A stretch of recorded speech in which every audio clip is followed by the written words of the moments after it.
নমস্কার বন্ধুরা, village career coaching সেন্টারে তোমাদের স্বাগত জানাচ্ছি। তো ইতিমধ্যে আমরা নাম্বার সিস্টেম শেষ করেছি। এবার আমরা লসাগু গসাগুর দিকে যাব আজকে।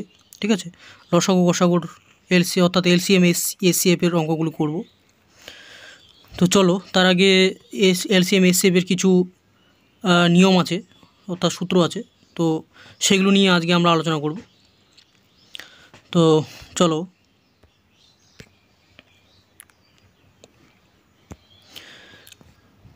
সরাসরি ফর্মুলাতে আসে। ঠিক আছে, তো কয়েকটি ফর্মুলা আমাদের মনে রাখলেই হবে, বেশি দরকার নেই। মোটামুটি 3-4টি ফর্মুলা যেগুলি ইম্পর্ট্যান্ট,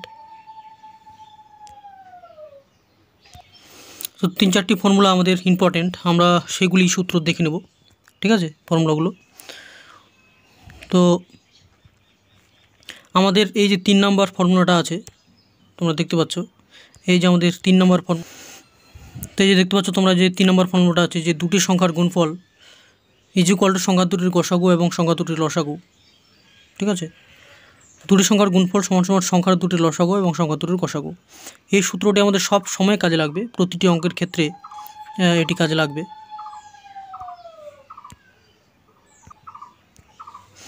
আরেকটা জিনিস, কোনো সংখ্যা যদি ভগ্নাংশে দেওয়া থাকে, যেমন ধরো 5-এর 7, ঠিক আছে, 7-এর 8, সেক্ষেত্রে আমরা এই সূত্রগুলি মনে রাখবো। যদি লসাগু করতে বলে, ঠিক আছে, ভগ্নাংশের ক্ষেত্রে, তাহলে উপরেরগুলোর লসাগু, অর্থাৎ যেটা বের করতে বলবে, উপরেরটার লসাগু বের করতে বলে উপরেরটার লসাগু করব, আর নিচেরটার গসাগু বের করব।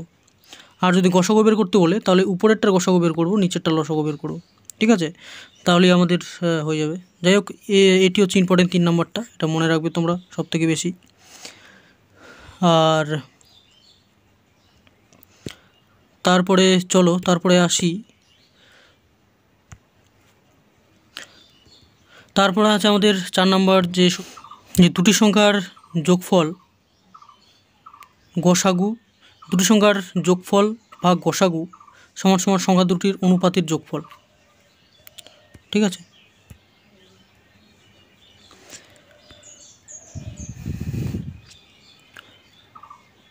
এই যে 5 নম্বরটা ইম্পর্টেন্ট। ঠিক আছে, বলছে দুটি সংখ্যার লসাগু ভাগ গসাগু সমান সমান অনুপাতের গুণফল।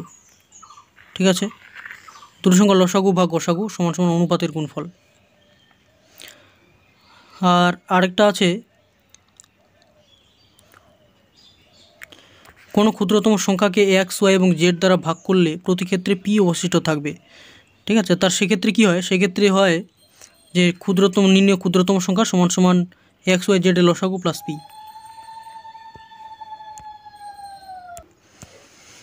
আর আরেকটা জিনিস তোমরা দেখো, এটা মনে রাখবে, 6 নম্বরটা, এক্স, ওয়াই এবং জেড দ্বারা বিভাজ্য ক্ষুদ্রতম সংখ্যা এক্স, ওয়াই, জেড এর লসাগু। তাহলে কোন সংখ্যা দ্বারা, কোনো 3টা সংখ্যা দেওয়া আছে ধরো, এবার কোন সংখ্যাটা দ্বারা বিভাজ্য হবে, এই 3টা সংখ্যা কোন সংখ্যা দ্বারা বিভাজ্য হবে, সেটি এক্স, ওয়াই, জেড এর লসাগু। ঠিক আছে, তো এগুলি আমাদের মূলত সূত্র, বেশি কিছু মনে রাখার দরকার নেই। ঠিক আছে, যেগুলি বললাম তোমরা দেখো, এদিকে হচ্ছে 1, 2, 3। ঠিক আছে, 3 নম্বরটা ইম্পর্ট্যান্ট, এটা সব থেকে বেশি কাজে লাগবে।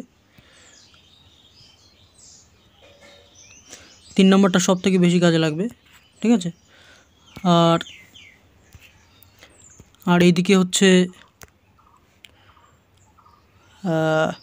5, 6, ঠিক আছে, 7, 5, 6, 7, আর বেশি কিছু মনে রাখার দরকার নেই।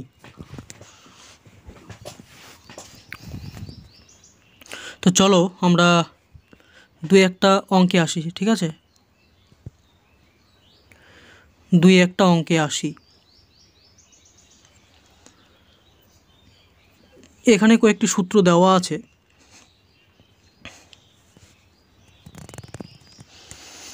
তো আমি দেখে নিচ্ছি কোন সূত্রটি তোমরা মুখস্থ রাখবে কি রাখবে না।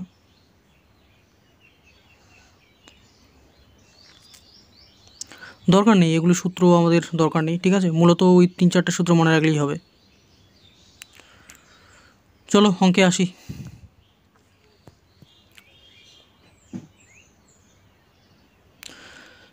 বলছে 1 নম্বরটা, দুটি সংখ্যার অনুপাত 4:5, তাদের লসাগু হচ্ছে 1000, সংখ্যা দুটির যোগফল কত হবে? ঠিক আছে,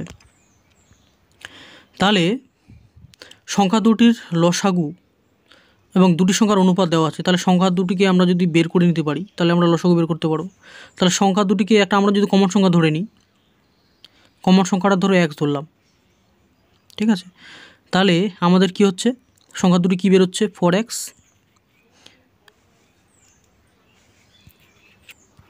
আর একটা বেরোচ্ছে 5x, তাই না?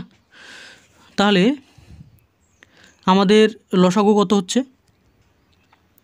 লসাগু হচ্ছে আমাদের x × 4 × 5 = 100, ঠিক আছে।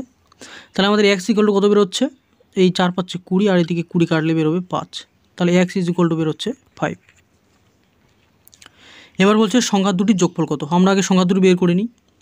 তাহলে সংখ্যা দুটি হচ্ছে 20 আর হচ্ছে 25, ঠিক আছে।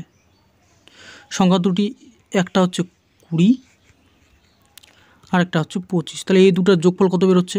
এই দুটার যোগফল বেরোবে আমাদের 45। তাহলে আমাদের ডি নাম্বারটা হচ্ছে অ্যান্সার, ঠিক আছে। 2 নম্বর অঙ্কটা কি বলেছে দেখো, বলেছে 300 এবং 400 এর মধ্যবর্তী ক্ষুদ্রতম সংখ্যাটি নির্ণয় করুন, যাকে 6, 9 বা 15 দিয়ে ভাগ করলে প্রতি ক্ষেত্রে 3 ভাগশেষ থাকে, তাই না? তাহলে আমরা কি করে বের করব? 6, 9 আর 15,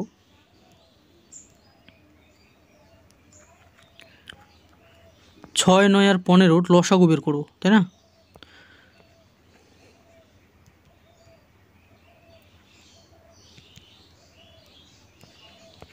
রে ভাই, 6, 9, 15, তাহলে 6, 9, 15 লসাগু কত হয়? এটাকে যদি 3 দিয়ে দিই, 3 দুগুণে 6, 3 তিরিকে 9, 3 পাঁচে 15, তাই তো? তাহলে আর যাচ্ছে না, তাহলে 3 5 15, 15 দুগুণে 30, 3 30-এ 90, তাহলে আমাদের লসাগু বেরোচ্ছে 90, কিন্তু বলছে প্রতি ক্ষেত্রে 3 ভাগশেষ থাকে, তার মানে সংখ্যাটা হচ্ছে আমাদের 93, তাই না? কারণ 3 যোগ করব আমরা, 3 ভাগশেষ থেকে আমরা 3 যোগ করব, তাহলে আমাদের বেরোচ্ছে 93, ঠিক আছে। তাহলে 300 আর 400-র মধ্যবর্তী কোন সংখ্যা আছে যে 93 দিয়ে ভাগ করলে মিলবে? 300-র উপরে নেব, তাই না? তাহলে 93 ইন্টু যদি 4 করি, তাহলে 3 4 12, 2, 3 নং 27,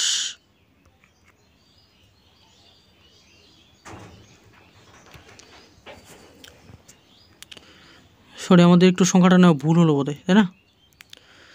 আমরা এটার ভাগফল করলে পাচ্ছি 90। এবার 90-এর সঙ্গে যদি আমরা 4 গুণ করি, তাহলে 4 নং 36, ঠিক আছে, মানে 360। এবার 360-এর সঙ্গে আমাদের যেহেতু 3 ভাগশেষ থাকে, তাহলে 360-এর সঙ্গে 3 যোগ করব, তাহলে হচ্ছে 363, ঠিক আছে। আমাদের এই লসাগুর সঙ্গে 3 যোগ করার দরকার নেই। লসাগুর সঙ্গে 4 গুণ করে, 4 কেন গুণ করব? কারণ যেহেতু 300 আর 400-র মধ্যবর্তী বলেছে, তাহলে 4, 300, 400-র মধ্যবর্তী 90-এর গুণিতক হচ্ছে আমাদের 360। তো 360-এর সঙ্গে আমরা 3 যোগ করলে পাবো 363, তাহলে আমাদের সি নাম্বারটা হচ্ছে অ্যান্সার। চলো 3 নাম্বারটা দেখি। বলছে 1.2, 1.6 এবং 2.7 মিনিটে অন্তর অন্তর একটা ঘড়ির কাঁটা বাজে। বলছে ঘন্টা 3টি পুনরায় একসাথে বাজার সময় পর্যন্ত প্রথম ঘন্টা মোট কতবার বাজবে, তাই না? তাহলে আমরা কি করব, 1.2টাকে 12 করব, 1.6টাকে 16 করব, আর 2.7টাকে 27 করব, কারণ দশমিকগুলো তুলে দিলাম। এবার যদি আমরা 3 দিয়ে ভাগ দিই, 3 4 12,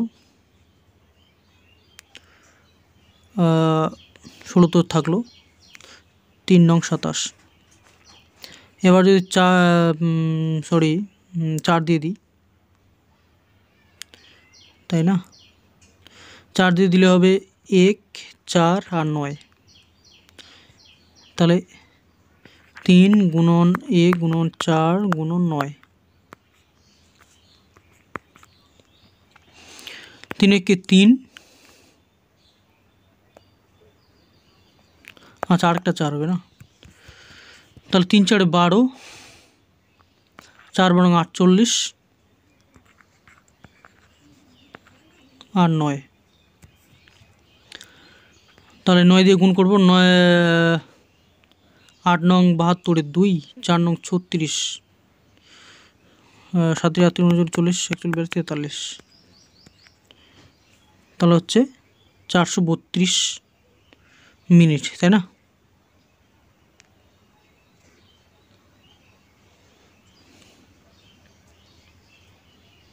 তাহলে কতবার বাজবে?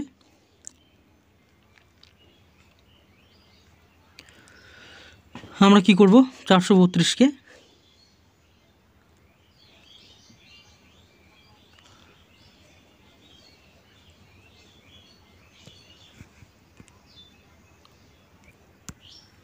এবার যেহেতু বলেছে প্রথম ঘন্টা কতবার বাজবে, তাহলে প্রথম ঘন্টা কত? 1.2 মিনিট পর পর বাজে।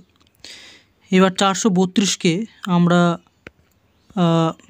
দশমিক তো তুলে দিয়েছি, আমরা 12 দিয়ে ভাগ করব, ঠিক আছে? তাহলে 3 বারং 36, 72 বেরোলো। তাহলে 6 বারং 72, তার মানে আমাদের বেরোচ্ছে 36, ঠিক আছে? তাহলে 36 বার বাজবে প্রথম ঘন্টাটা, তাই না? 1.2 মিনিট পর পর বাজবে, তাহলে 36 বার বাজবে, ঠিক আছে? 232 মিনিট হওয়া অবধি। তো নিশ্চয়ই বুঝতে পেরেছো, আশা রাখছি। বুঝতে পেরেছো। ভালো লাগলে ভিডিওটি লাইক, শেয়ার এবং কমেন্ট করে দেবে। তো আমরা পরের ক্লাসে বাকি অঙ্কগুলি করব, ঠিক আছে? তোমরা এই অঙ্কগুলি করতে থাকো, ঠিক আছে? তো কেমন লাগলো কমেন্টে জানিও। যদি ভালো লাগে লাইক শেয়ার করে দিও এবং সাবস্ক্রাইব করে চ্যানেলটির পাশে থেকো। ধন্যবাদ, থ্যাংক ইউ।